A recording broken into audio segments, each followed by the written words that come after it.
حاتم طائی کی بیٹی فسانہ جب رحمت دو عالم کے دربار میں گرفتار ہو کے آئی، بلال جی آبنا کے لال، اس کے سر پہ چادر ڈال، کملی والے کافر کی ہے، فرمایا بلال میری کملی کو نہ دیکھ، بیٹی کے ننگے سر کو دیکھ، اگر آج میرے دربار میں ننگے سر بیٹی چلی گئی تو کربلا کے میدان میں حسین اپنی بہن زینب کے دوپٹے کا کیسے دفاع کرے گا؟ آفر کیا ہے؟ کلمہ پڑھ، گھر چل، کس کے؟ فاطمہ کے۔ آج کے بعد اس گھر میں ایک نہیں دو بیٹیاں ہوں گی، ایک تو ایک فاطمہ، جس طرح اس کو پیار کرتا ہوں اس طرح تجھے کروں گا۔ کہنے لگی نہیں، مجھے نہ گھر چاہیے نہ تو چاہیے، مجھے میرے ماں باپ کے گھر چھوڑ۔ 3 دن تک نبی فرماتے رہے، نہیں مانی۔ صحابہ اکرام سے فرمایا کون ہے جو اپنی بہن کو بحفاظت اس کے گھر چھوڑ کے آئے؟ صحابہ اکرام کے ہاتھ کھڑے ہوئے کہ یا رسول اللہ ہم جائیں گے۔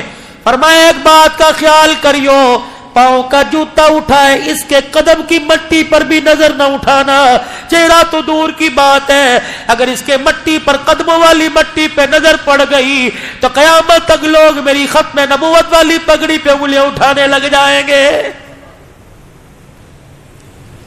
فسانہ صحابہ کے درمیان جا رہی ہے، جب اپنے بھائی عدی کے پاس پہنچی، عدی نے دیکھا، کہا کن کے ساتھ آئی؟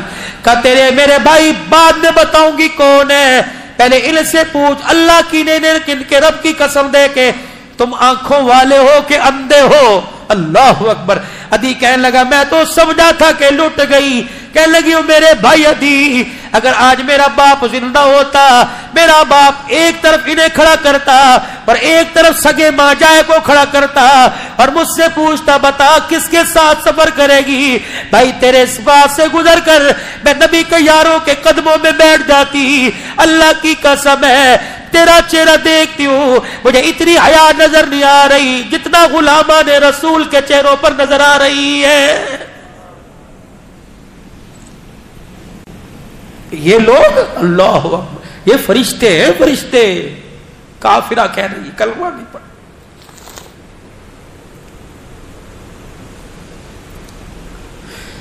ماں کے مرنے کے بعد ماموں کے گھر میں بھانجی رہ رہی ہے، اللہ اکبر۔ پوچھ جا کے، پوچھ کیسے گزر رہی ہے، کہ سمجھ نہیں آ رہی، عزت بچاؤں کہ ایمان۔ بھائی کے مرنے کے بعد بھتیجی سب کی بات نہیں کرتا، چاچے تائے کے گھر میں رہ رہی ہے، پوچھ کیسے رہ رہی ہے۔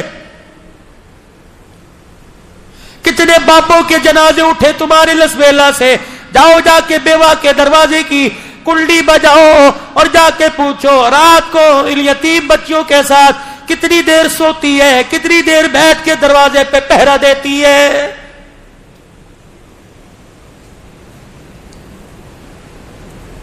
مسلمانوں، نبی کا، اس نبی کا آپ نے میں نے کلمہ پڑھا جس کے پیروں میں جانور آ کے بیٹھ جایا کرتے، بلبل جس کے کان میں آ کے دکھڑے سناتی، اونٹ جس کے کان میں آ کر ہونٹ کے ساتھ ہونٹ جوڑ کے دکھڑے سناتا، بھیڑیے جس کے قدموں میں آ کے بیٹھتے ہیں۔ اللہ اکبر۔ آج اس نبی کا امتی اپنے ہاتھوں سے اپنے بیل کی سر کی چادر اتار رہے ہیں۔ مجھے ایمانداری سے بتاؤ اتنے حالات ابتر ہو جائے مدینے میں داخلے کی ہمیں کون اجازت دے گا؟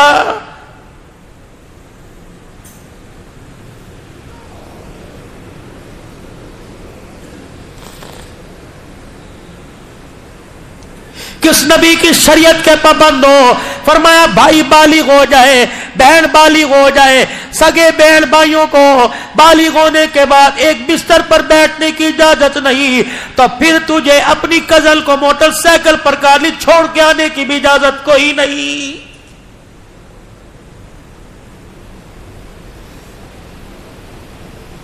بہت صاف شفاف دین ہے۔ عدی کہنے لگے کس کے پاس سے آئی؟ کہ فاطمہ کے ابا کے پاس سے آئی۔ کیا ارادہ ہے عدی کا؟ کیا کہ میں تو کہتی ہوں تو بھی چل۔ اللہ اکبر۔ ہم نے بڑے بڑے باپ دیکھے، بڑے بڑے لال دیکھے، فاطمہ کے باپ جیسا باپ کوئی نہیں، آمنہ کے لال جیسا لال کوئی نہیں، کاش میرا باپ حاتم طائی زندہ ہوتا، ادھر فاطمہ کا باپ ہوتا، ادھر فسانہ کا باپ ہوتا۔ حاتم طائی کہتا بتا بیٹی بتا کس کے ساتھ جائے گی؟ اللہ کی قسم اپنے باپ جیسے لاکھوں باپ محمد کی پیر کی جتی پر قربان کر دیتی۔ ادھی تجھے کیا بتاؤ، مجھے جبرائیل بھی اتنا حیا والا نظر نہیں آیا جتنا عبداللہ کا بیٹا حسین کا نانا نظر آیا ہے۔